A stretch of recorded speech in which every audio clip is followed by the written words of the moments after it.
Imagine कीजिए, आप अपने बेडरूम में बैठे हैं, एक कॉल आता है। अगले 24 घंटा तक आप उस कमरे से बाहर नहीं निकल पाते, किसी से बात नहीं कर पाते।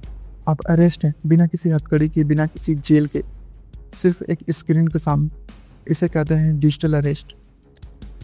लेकिन शॉकिंग सच ये है, जिस पुलिस ऑफिसर से आप डर रहे हैं, हो सकता है वो किसी दूसरे देश के बेसमेंट में बैठा एक 20 साल का लड़का हो, जो एक गुलाम। चलिए मिलते हैं वर्धमान ग्रुप के चेयरमैन एसपी ओसवाल जी से।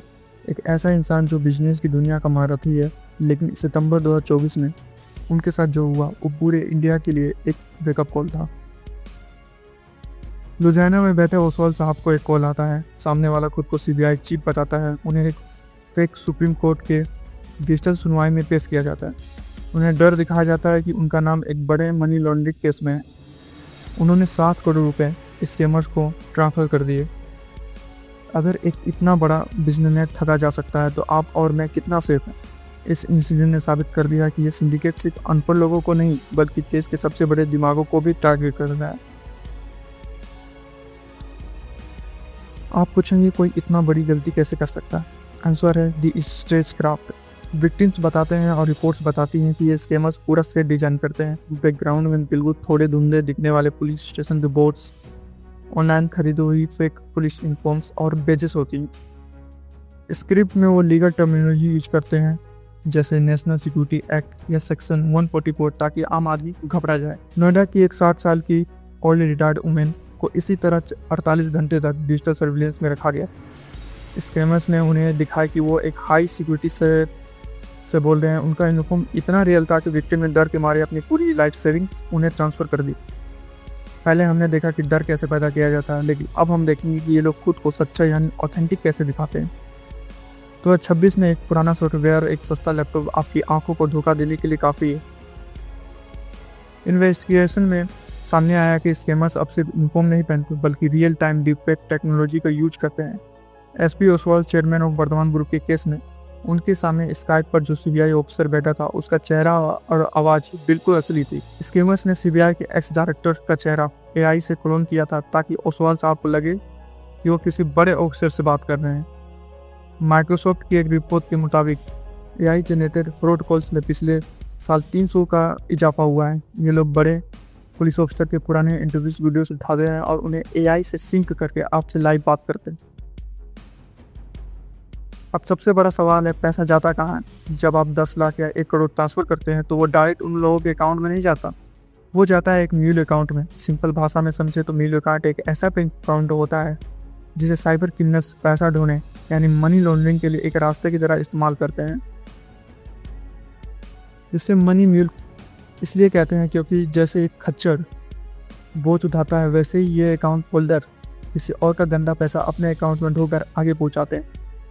एक रियल एग्जांपल देखिए, हैदराबाद पुलिस ने हाल ही में एक बड़ा ऑपरेशन किया, जहां उन्होंने चाइना लिंक इन्वेस्टमेंट स्कैम और डिजिटल अरेस्ट के पैसों को ट्रैक किया।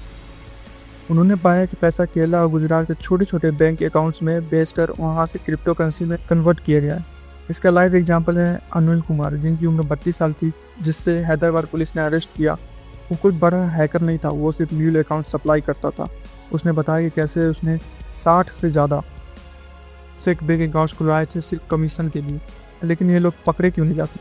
क्योंकि ये डिजिटल केज इंडिया की बॉर्डर के बाहर है। इनका हेडक्वार्टर्स है कंबोडिया या म्यांमार के मायवाड़ी में। शॉकिंग सच यह है कि यह सिर्फ एक स्कैम नहीं, बल्कि ह्यूमन ट्रैफिकिंग का एक घिनौना रूप भी है।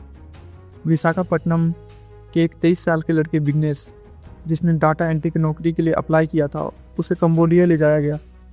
वहाँ उसे एक प्रिजन जैसे ऑफिस में बंद करके दिन में 16 घंटे इंडियंस को ठगने पर मजबूर किया गया।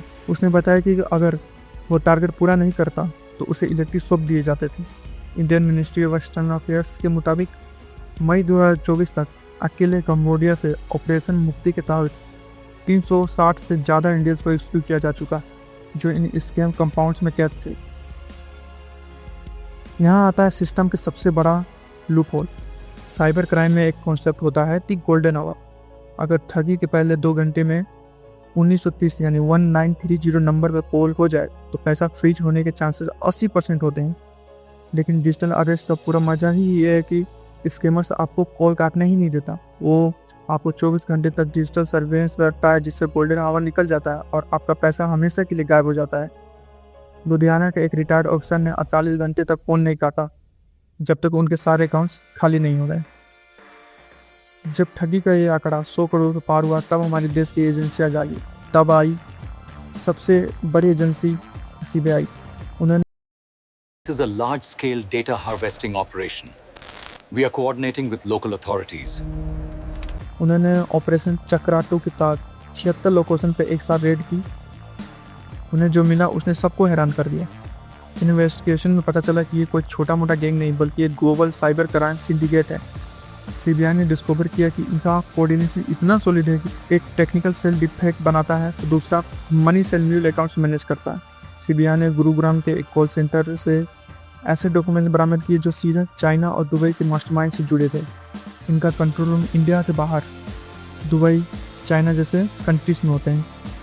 लेकिन सवाल यह है, इतने हज़ारों बैंक अकाउंट बिना KYC कैसे खुल रहे हैं? क्या बैंक की मिलीभगत है? CBI की इन्वेस्टिगेशन में पता चला कि कुछ प्राइवेट बैंक के बैंक मित्रास और लोकल एम्प्लॉयज इन स्कैमर्स को फ्रेश बैंक अकाउंट्स की डिटेल सप्लाई करते हैं।